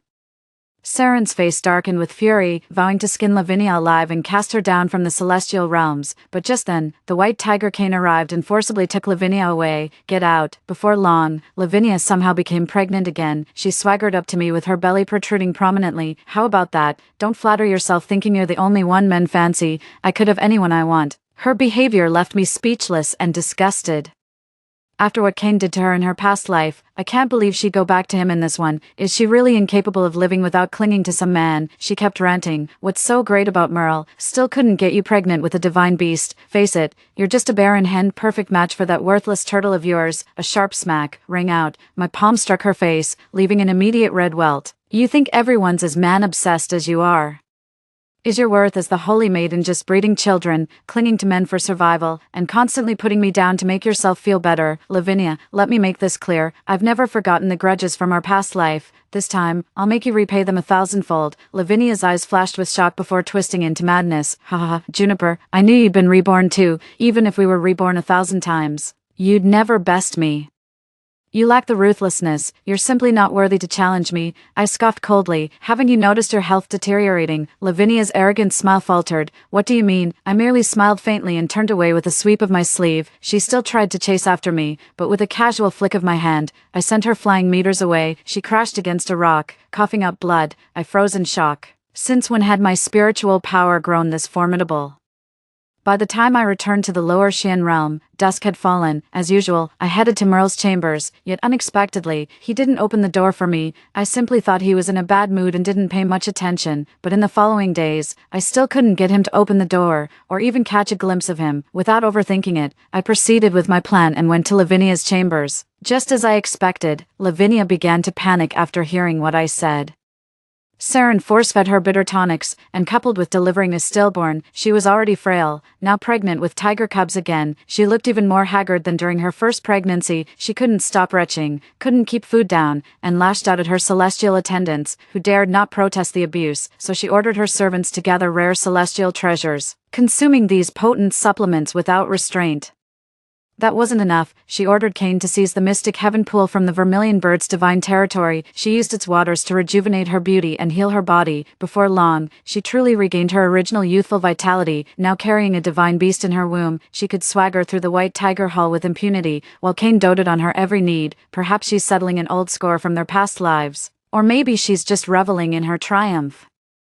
She actually made Cain serve as her mount, brandishing a whip from who knows where while bossing him around like a slave driver. The moment Cain showed the slightest irritation, she'd immediately clutch her stomach and feign pain. The once ferocious white tiger deity of their past incarnation now crouched beside her like a declawed house cat, meekly enduring her tantrums. But can a person's temperament really change so easily? Cain's current restraint stems solely from her pregnancy. Though Lavinia knows this, she clings to the belief that her sacred maiden constitution allows endless childbearing, ensuring perpetual favor. When night fell, I swiftly knocked out an attendant, used transformation magic, and infiltrated the serving retinue. The warm waters of the celestial pool enveloped Lavinia's naked form as she reclined within. She ordered the celestial attendants to gather petals of divine flowers and beautifying fruits, then cast them all into the profound heaven pool. While my subordinates busied themselves scattering petals, I secretly slit my wrist and let my blood flow into the pool unnoticed. Everyone knows the human saintess makes an ideal breeding vessel, but none realize our saintess's blood is the true source of power. After delivering quadruplets and consuming spirit-draining medicine, she exhausted her vital essence, leaving her utterly haggard. Only by cultivating one's own spiritual foundation can recovery be gradually achieved, yet she sought external shortcuts through potent supplements, a classic case of weak constitution rejecting nourishment, causing the accumulated spiritual energy to stagnate. Combined with my spiritual blood, it becomes the perfect catalyst. Seeing Lavinia's flushed skin, I knew the transformation was complete, and turned to leave unnoticed. Lavinia snapped abruptly. "Are you new here? Where are your manners? Don't you know I hate drafts during my bath? Did you open that door on purpose to freeze me to death? Turn around and face me. You deserve a slap." I frowned and froze in place. The disguise spell drains tremendous spiritual energy. I can only maintain it for 2 hours, and the time's almost up. If caught in her domain, she'd torture me relentlessly until I begged for death. In this vast celestial realm, no one would notice a missing mortal. Just as I hesitated whether to turn back, a tremendous explosion erupted outside. 5. A panicked messenger rushed in. "Disaster. Divine Lord Cain has been wounded." Lavinia's attention was caught, and she hastily dressed before rushing out. Amid the commotion, I slipped away under cover of darkness. My disguise was failing, and I felt dizzy, nearly collapsing. Suddenly, I stumbled into a warm embrace, the scent of pine filling my senses. "Haven't seen you for just a few days and you've grown so bold. If I hadn't made some noise, do you think you'd still be in one piece right now?" Merle led me back, and seeing the obvious concern on his face warmed my heart. After 2 lifetimes, there's finally someone who genuinely cares about my safety. If I don't come find you, you won't seek me out. How can you be so heartless, you human woman? After thinking it over for days, if you don't want divine beast offspring, we'll stop sharing a bed. I haven't slept well these nights, but I'd never force you. I burst out laughing and instinctively wrapped my arms around his neck. "You don't actually think sleeping together automatically makes babies, do you?" "Of course, that's how it's always worked since ancient times." Merle nodded confidently, only to catch me smirking. I cupped his chin and pressed my lips directly against his. Merle only hesitated for a second before turning eager, but his clumsy, chaotic nibbling made it obvious he had no idea what he was doing. So later that night, I slipped into his bed without hesitation, showed him through actions how to make offspring. Waking the next morning, I clutched my nearly broken waist, legs so weak I almost tumbled from bed, until Merle tenderly carried me to bathe. Nobody warned me serpent anatomy worked like this. Truthfully, I didn't mind these acts, especially with my unique constitution allowing dual cultivation to elevate my spiritual power.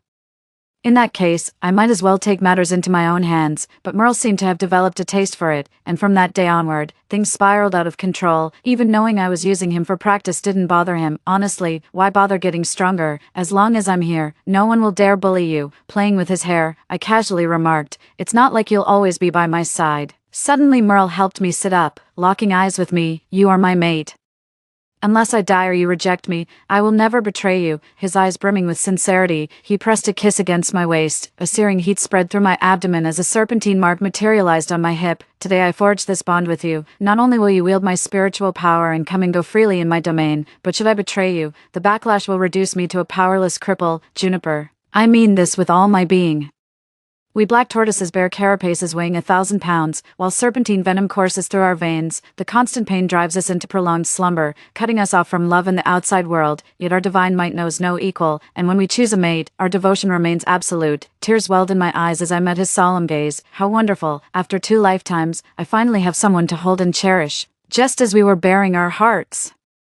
The world outside took a sudden turn. After Cain was injured, he intended to settle scores with Merle, but then Lavinia went into labor. Unlike her first difficult delivery, this time it happened swiftly. Cain was overjoyed, and the entire White Tiger clan waited with bated breath, until the celestial attendant holding the newborn divine beast suddenly collapsed to her knees. The cub had neither eyes nor a nose, just a shapeless lump of flesh, devoid of any features. The crowd gasped in horror.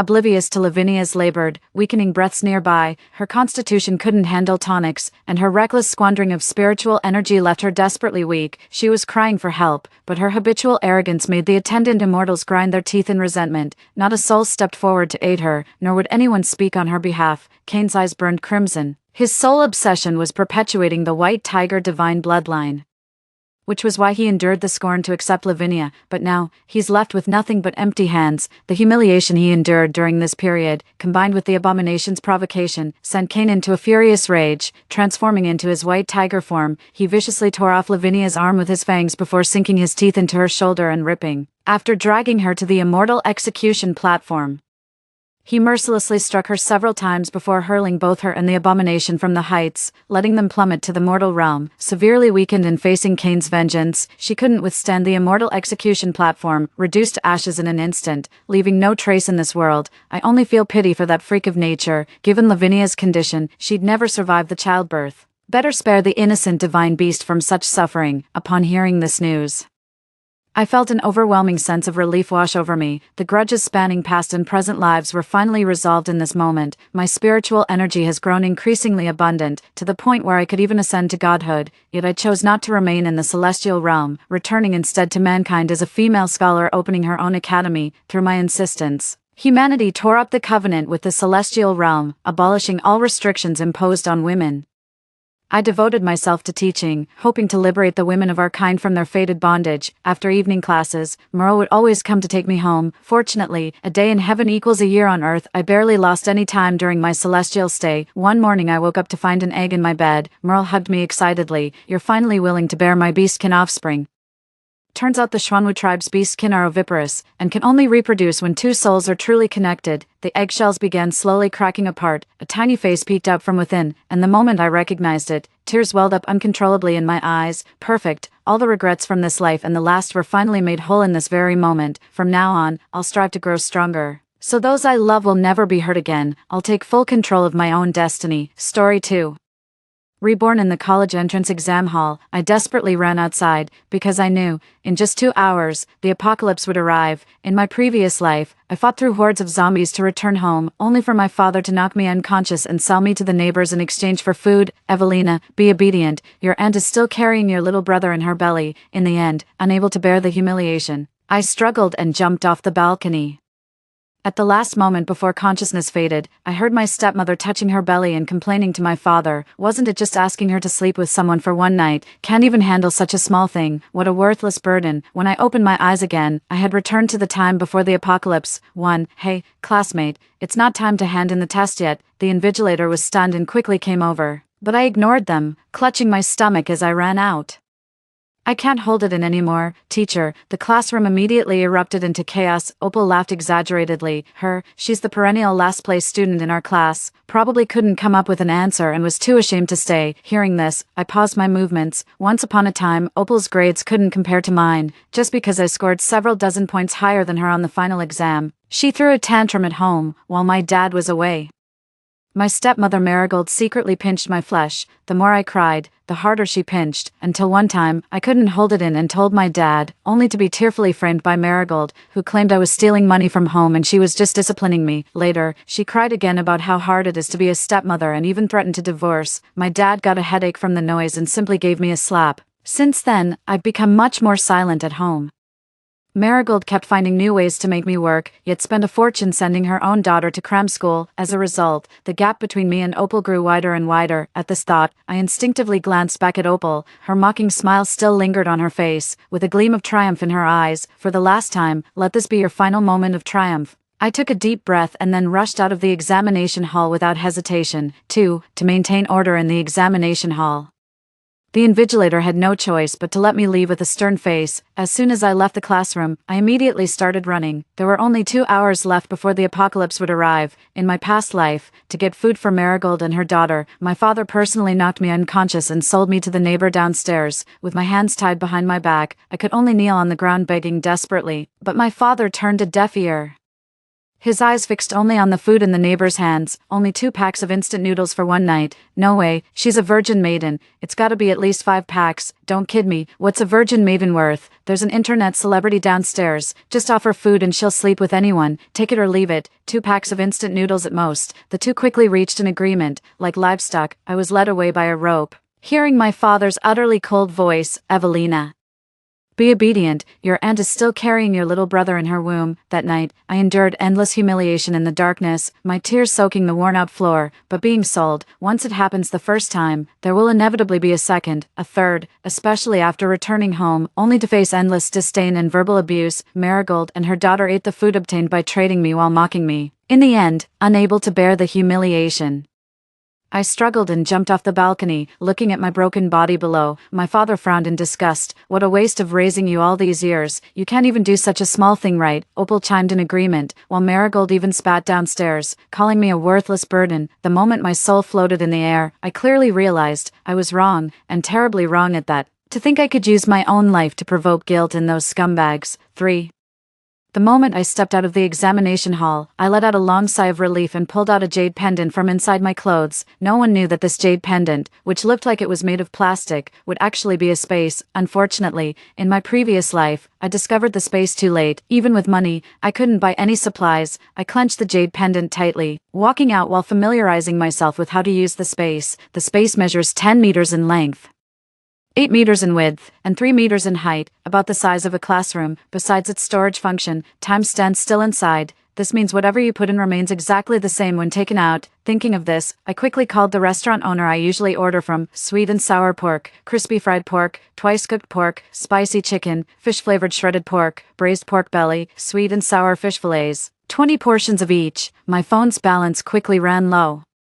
Gritting my teeth, I borrowed another few $1,000s from various online lenders. First, I ordered 30 barrels of drinking water from the water station. As for the address, for safety reasons, I directly wrote down the underground parking garage. While the shop owner was preparing meals, I went into a nearby outdoor supplies store and purchased a wilderness survival kit. Price, $19.98. Although the price is a bit high, it's definitely worth it. It includes not only outdoor equipment like tents, emergency blankets, power banks, flashlights, radios, first aid kits, and solar panels, but also provides 2 large buckets of compressed biscuits. I first went to the restaurant to pick up the pre-ordered boxed meal, then quickened my pace and entered a nearby supermarket. Rice, flour, cooking oil, various condiments, mineral water, self-heating hot pot, 8 treasure porridge, ham sausages, cup noodles, pure fruit juice drinks, paper towels, sanitary pads, toothpaste and toothbrushes, change of clothes, portable gas stoves. After all this effort, my legs were trembling with exhaustion, but I couldn't afford to relax. My mind completely focused on checking for any missing essential items. With the apocalypse cutting off water and electricity, forget about taking showers.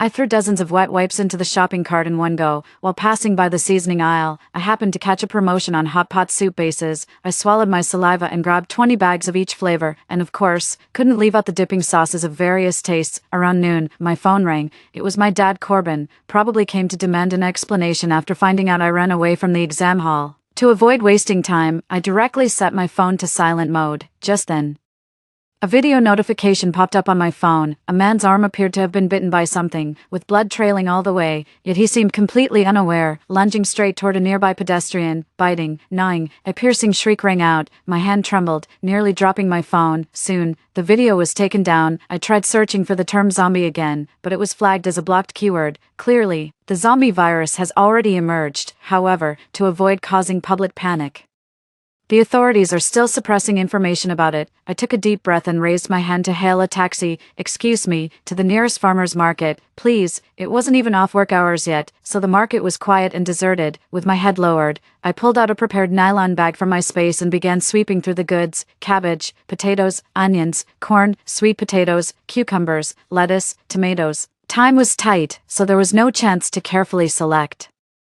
I just asked the vendor to weigh out 20 Gene of each. Right next to the vegetable stall was a vendor selling free-range eggs. The price was a few yuan more expensive than regular eggs. I asked the boss to help me pack 2 large boxes. The same goes for various common fruits. Among them, we specifically purchased 10 boxes of bananas. The vendors at the farmer's market all looked at me with curious eyes. I pulled my mask up and rushed towards the fresh produce section again. Boss, give me 20 pounds each of your spare ribs, pork belly, tenderloin, as well as beef and lamb. The butcher widened his eyes, looking me up and down. Young lady, do you run a restaurant at home? Buying so much? I nodded vaguely and quickly pulled out my phone to make the payment. The boss couldn't stop grinning when he saw the money hit the account, immediately getting to work, seeing the cold glint of the knives on the cutting board. An idea struck me. Boss, do you sell these knives?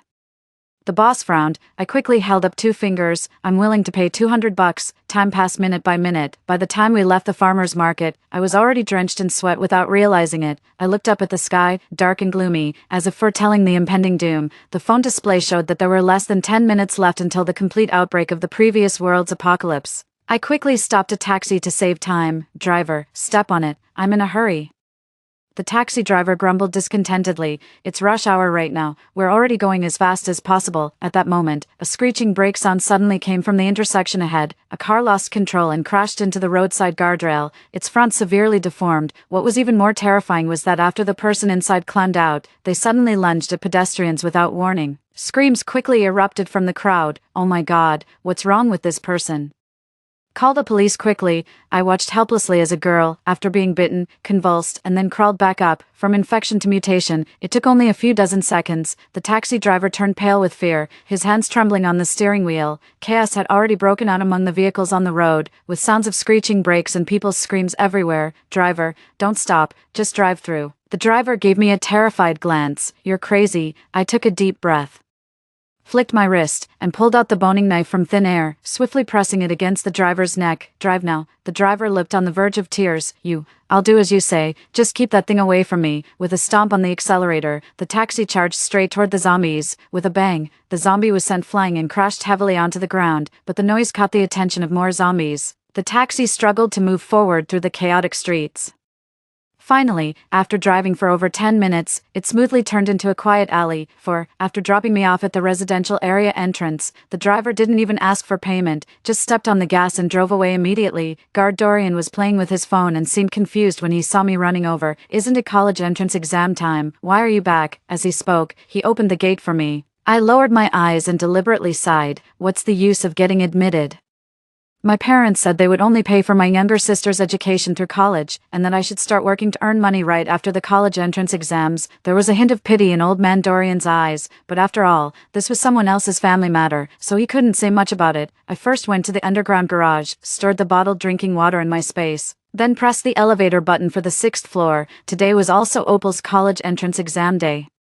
With Corbin and Marigold both waiting outside the exam hall to accompany her, this actually made my next move more convenient. I quickly entered the password. In the kitchen, a several-pound king crab is waving its claws menacingly in the sink. Nearby, there are cleaned perch, chicken wings, and beef brisket, all prepared to celebrate Opal's successful college entrance exams. But now, all these will be enjoyed by me instead. With a wave of my little hand, the fruits and vegetables in the fridge, the rice and flour in the cupboard, and the half-used cooking oil, salt, soy sauce, and vinegar, stir everything in the space. After ransacking the kitchen, I came to Marigold's bedroom, computers, tablets, used old phones, and finally dug out a safe from under the bed. If I remember correctly, all the valuable things in the house are here. Before leaving, I found a miniature surveillance camera from the Wilderness Survival Kit and hid it inside the shoe cabinet in the living room.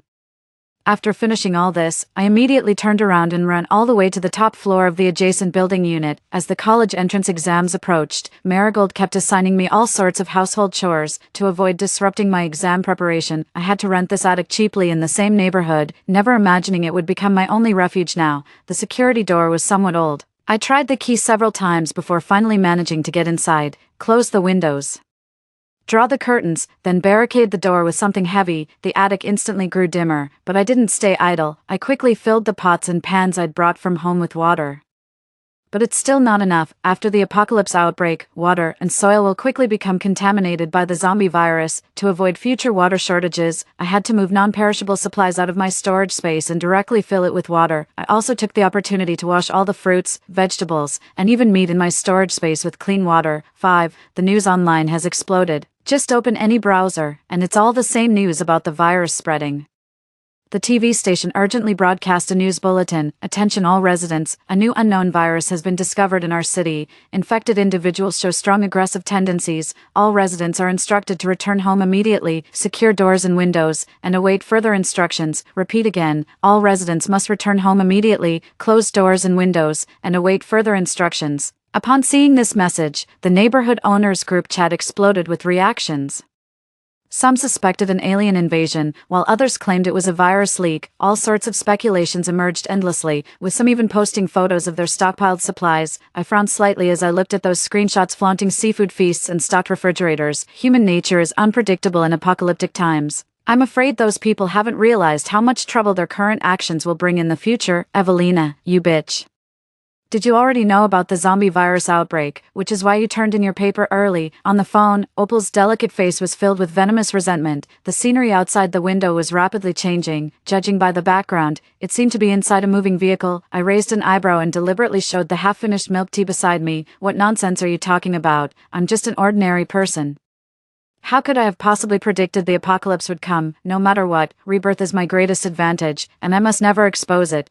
You vile wretch, I'll kill you. Opal's face flushed red with rage, her voice shrill and piercing. I lowered my gaze, a flash of mockery swiftly passing through my eyes.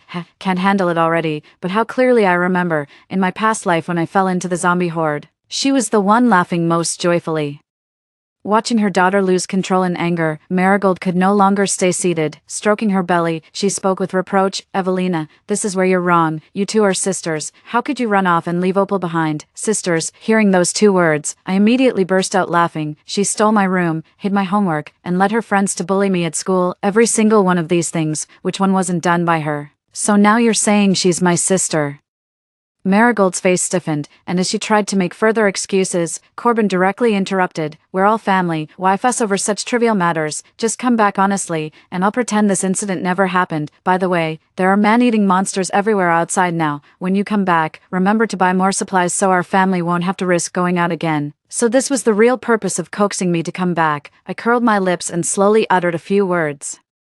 I refuse. Let him and the Marigold mother-daughter pair rot in their own filth. If they get so much as a grain of rice from me in this lifetime, I'll admit defeat. 6. The zombie virus is spreading faster than anyone imagined. In just half a day, the entire neighborhood has fallen. A large group of people behaving strangely emerged out of nowhere, frantically rushing toward the crowd. Anyone who ran slightly slower on the road would be pounced on and bitten by them.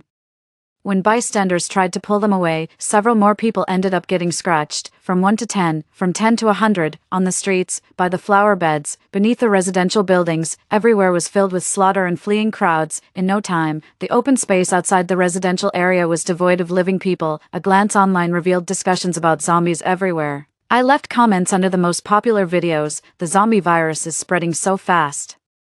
I wonder if water and soil will be contaminated in the future. As for more details, I didn't say. After all, for those who are attentive, this one hint is already enough. The messages in the owners group had long since reached 99 plus, with everyone anxiously awaiting rescue. Has anyone called the police? We did, but the police station is surrounded by zombies too. They can't get through. Help, someone save me. There's a zombie bashing against my window. In this situation, the Corbin family's burglary seemed insignificant. Call the police. We must call the police. Corbin was so angry his eyes turned red, but when he dialed the police, the line was constantly busy. Finally got through. The police could only tactfully state that due to the zombie virus outbreak, police forces across regions were stretched thin and temporarily unable to handle such cases. Corbin angrily flung his phone to the ground with great force. With a crack, the phone instantly shattered into pieces. Marigold was startled, covering her stomach as she took a few steps back. Opal was also stomping her feet in anxiety. Dad, Mom, what do we do now? There's no food left in the house. Seeing that neither of them spoke, Opal suddenly thought of something and screamed, "That's right, I know.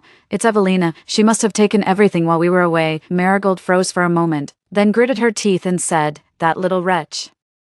I wondered why she handed in her exam early today, so this was her plan all along." Corbin lowered his head, lost in thought. Opal snorted and continued to add fuel to the fire. "Dad, I don't think she considers us family at all. You can't let her off easy this time." 7. Soon, the phone rang. I pressed the hang-up button. They called again stubbornly, so I directly turned on the do not disturb mode. After several rounds of this, Corbin sent me a message. "You little brat.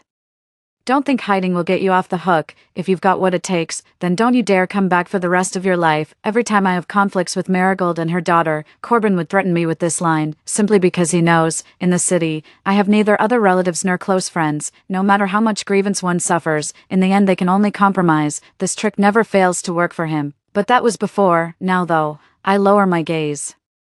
Looking at the surveillance footage on my phone, Corbin sat proudly on the sofa, waiting for me to back down. How dare she? She must bring back 3 bags of food, or she can forget about entering this house. Opal sneered coldly. "If you ask me, we shouldn't even let her come back." Marigold poked her forehead irritably. "Are you stupid? If we don't let her go home, what will we do when the supplies run out? Will you go out to find more?" Opal's eyes lit up. The family of 3 exchanged glances and smiled knowingly. I pursed my lips, a hint of sarcasm flashing in my eyes. No wonder Marigold tried every possible way to persuade me to go back in my previous life. This was her scheme all along. 8. The sky gradually darkened, although the attic was high enough. In the silent night, those agonizing wails seemed amplified several times over. Unable to sleep anyway, I simply got out of bed, charging those dozen power banks while downloading various classic movies and variety shows from the internet. The night passed quickly. By daybreak, all the power banks were fully charged. I yawned and groggily made my way to the bathroom. Unexpectedly, as soon as I turned on the faucet, I caught a faint whiff of an unpleasant odor.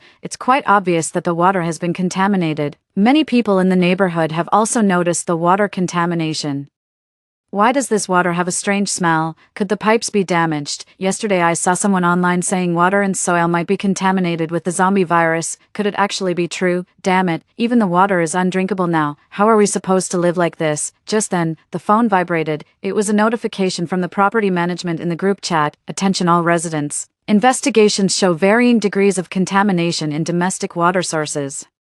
The water supply system has been shut down, with restoration time pending." This message instantly sent panic in the group chat to its peak. Some people began frantically calling for help, while others were offering high prices to purchase various supplies. Messages kept popping up one after another. I silently turned off my phone, took out toast and juice from my storage space, and had a simple breakfast. While eating, a sudden intense argument broke out outside. I tiptoed to the window and peered through the curtain gap at the opposite side. It was a young couple living in Unit 1203, Building B. The man pointed at the nearly empty water dispenser, his lips trembling with anger. "With just this little water left, you still insist on washing the baby's bottom, sterilizing bottles, and damn it, 3 times. Do you think this is still before the apocalypse, where you could buy water anywhere?" The baby in her arms started wailing in fright, and the woman broke down too. "That's our child. If we don't sterilize the bottle, he'll get diarrhea. If we don't wash his bottom with clean water, he'll develop a rash. What do you suggest we do?" The man suddenly turned around and slammed his fist against the wall. "What do we do? All I know is there are zombies everywhere outside. Without water, our whole family will die of thirst." The argument came to an abrupt halt. The woman collapsed to the ground. The cries of the child in her arms growing faint, the man knelt down trembling, reaching out to hold the child, only to be shoved away by the woman. This was only the first day of the apocalypse, yet some had already been driven to despair. I averted my gaze, lost in thought when my phone vibrated again. It was Marigold. 9. Evelina, it's far too dangerous out there. Your father and I are both very worried about you. Why don't you just come back? At least our family can look out for each other when we're together. Look out for each other. Their so-called care means pushing me out to exchange for supplies when resources run out. I curled my lips, a hint of sarcasm flashing across them. It's impressive she could even utter such hypocritical words. I knew perfectly well that if they hadn't been trapped in a desperate situation without food or water, they'd never have remembered this tool of a person. I changed my posture, showing them the supplies behind me while adding a caption, "Don't worry, I'm doing great out here. How could I not be? That's a whole wall of supplies." Marigold's eyes turned red with excitement as she quickly called Corbin over and whispered, "Corbin, look quickly, that wretched girl really went behind our backs to live the good life by herself." Soon, Opal's sarcastic voice rang out, "Don't you see Mom and Dad are starving? How can you swallow all this food?" Sensing the situation was off, Marigold quickly tugged at her daughter's sleeve. "Evelina dear, don't mind it, Opal was just joking, but our house was indeed robbed. Hurry and bring back some food, the more the better." I directly cut off their fantasy. Did I ever say I was going back? Corbin was taken aback. "Where else can you go if not home?" "Home, that's yours, not mine." At this point, I couldn't be bothered to keep up pretenses with them anymore. "Corbin, Marigold, search your conscience and ask yourselves, are you truly worried about my safety, or are you coveting the supplies in my possession?" Evelina, Corbin seemed thoroughly enraged. "Don't push your luck. If you don't come back now, don't even think about setting foot in this house ever again." Great, I couldn't ask for more. I let out a cold laugh and hung up the phone before they could react. 10. The grudges from my past life are now things of the past. Rather than wasting time on those scumbags, I'd rather seize every moment to gather more advantages for myself in the coming apocalypse. The residential water supply has been cut off, but the natural gas is still available. I've been busy in the kitchen all day, constantly wielding the spatula. Steamed rice, seafood congee, century egg and lean pork congee, scrambled eggs with tomatoes, eggplant with garlic sauce, shredded pork with green peppers, braised beef, braised spare ribs. They're all simple home-style dishes, with each pot serving generous portions, while it's still steaming hot from the pot, directly stored in the space. Now that the apocalypse has just begun, most people haven't fallen into desperate situations yet. We must take this time to cook the meals, try to minimize cooking in the future to avoid attracting unwanted attention. In the afternoon, continue the battle with various flour-based foods. Steamed buns, rolls, stuffed pies, and chow might take turns making appearances. The last basket of soup dumplings came out of the steamer well past midnight. I lay in bed, too exhausted to even move a finger. That sleep was exceptionally sweet. At daybreak, the growls of zombies echoed outside again. I sighed and resignedly got out of bed, continuing yesterday's work. 11. In the following days, the number of zombies kept increasing. Many buildings and facilities were destroyed, even though the government urgently dispatched people for repairs, often as soon as one place was fixed, problems would emerge elsewhere. Even more terrifying, when the power went out, people initially held on to the hope that the apocalypse would soon pass, but as the catastrophe persisted, more and more people had to risk venturing out to scavenge for supplies in order to survive. Yesterday afternoon, the young couple living across the way went out under cover of darkness to search for supplies and never returned. I sighed, though it weighed on my conscience. I knew I was just an ordinary person, powerless to change anything. Corbin called me several more times, annoyed. I directly blocked their numbers. After all, constantly watching their act was quite exhausting. Just like in the previous life, to fill his stomach, Corbin once again resorted to selling his daughter. Only in the previous life it was me who got sold, but in this life it became Opal. Opal, who was spoiled and pampered since childhood, naturally couldn't accept this decision. Why should it be me? That bitch Evelina has hoarded so many supplies. Go after her instead. Opal screamed and stepped back. I stared at the phone screen, watching her smash the living room vase violently onto the floor. Porcelain shards flew everywhere. Corbin's palm landed heavily on her face. "How dare you, rebel, after eating our food and drinking our resources? It's your duty to make sacrifices for this family when it counts." Opal's face swelled up rapidly. Seeing this, Marigold instinctively shielded Opal behind her. "Honey, spare Opal. She just turned 18. Spare her." Corbin scoffed disdainfully. "If we spare her, should our whole family starve to death?" Marigold's hands fell limply. Both parties quickly reached an agreement. Marigold was already weak from pregnancy, and under the sudden shock, she suffered a miscarriage. Corbin, finding it inauspicious, dragged her from the blood-stained sofa all the way to the balcony. Can't even bear a son and still wasting food, you'd be better off dead. As the last piece of bread disappeared into Corbin's mouth, the final glimmer of light in Marigold's eyes faded away. The next day, with cold indifference, Corbin tossed Marigold's corpse off the balcony, leaving it to be devoured by zombies. Watching this scene unfold on the surveillance feed, I couldn't help but shudder. In truth, Corbin is the most cold-hearted person in this household. Even someone as hypocritical and harsh as Marigold still holds a mother's love for her daughter, yet in Corbin's eyes, even his own daughter whom he doted on since childhood is nothing more than a commodity to be traded at will. 12. I never saw Opal again, nor did I know what became of her, but for me,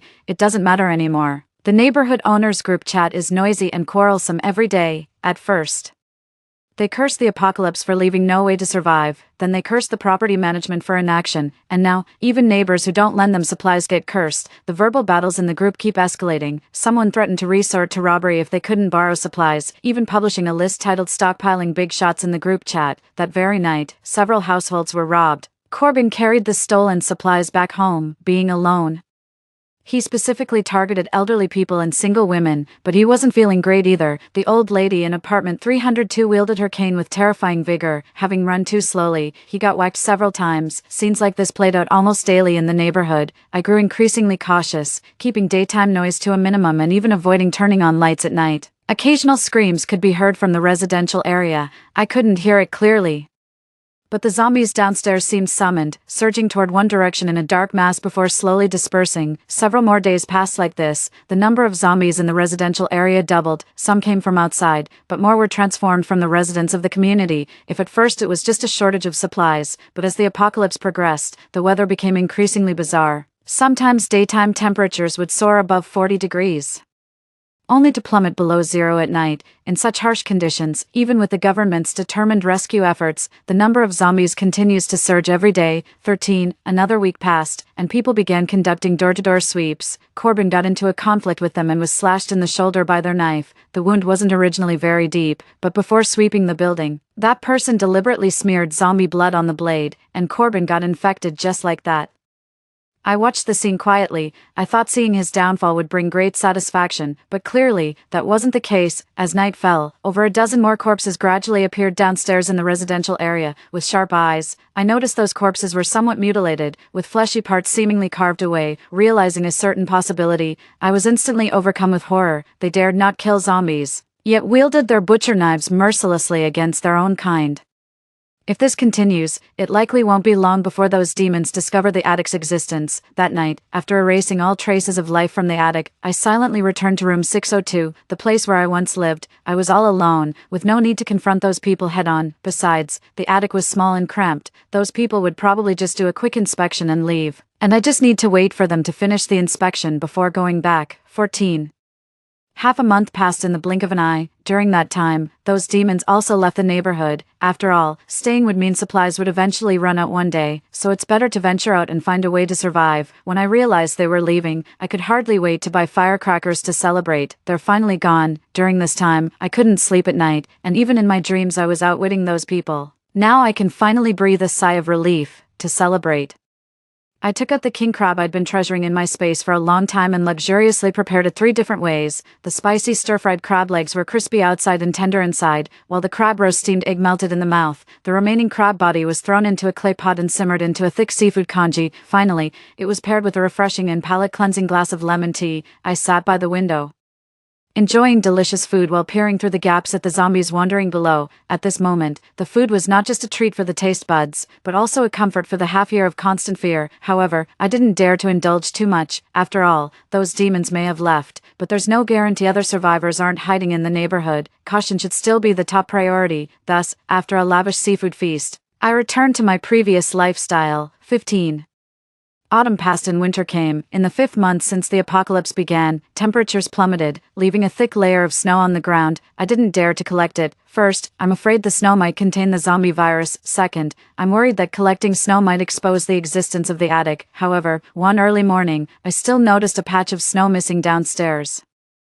Clearly, there are other survivors hiding in the neighborhood. The weather is getting colder. The nighttime low temperature even reached -50 degrees. The square downstairs was completely buried in heavy snow. The zombies froze stiff, not only slowing their movement but also making their bodies much more brittle. Sometimes a single kick is enough to shatter their bones, of course. I've only heard about this brutal method and haven't tried it myself. 16. The night before New Year's Eve. Drones flew by with a roaring sound, dropping several red packages in the residential area. It looks very festive, until one time, I couldn't hold back and told my dad, only to be tearfully accused by Marigold, saying she was disciplining me because I was misbehaving and stealing money from home. Later, I heard on the radio that it was actually dumplings, and it was a mix of both pork and beef. 17. 1 year after the apocalypse arrived, with the arrival of summer. The zombies outside became fewer and fewer. Sometimes you wouldn't see one for several days in a row. Under the high temperatures, zombie bodies decayed extremely easily. Sometimes chunks of rotting flesh would just fall off as they walked. When the flesh on their bodies had nearly all fallen off, they would collapse with a splat, completely motionless. 18. In October of the same year, the nation successfully developed an antidote for the first time and began widespread spraying. Not even sparing uninhabited areas. After all, this virus affected not only humans but also water and soil. Another year passed, and the toxicity in the soil and water sources completely degraded, allowing the nation to resume production. Shortly after, power and internet services began to be restored, and many people wept with joy online. On the day the internet was restored, I stared silently at the flood of loan repayment reminders appearing one after another. But don't panic. After rummaging through the space for a long time, I finally found the safe that had been forgotten in the corner. Inside, along with 100,000 in cash, were several 100-gram gold bars, more than enough to cover the loan.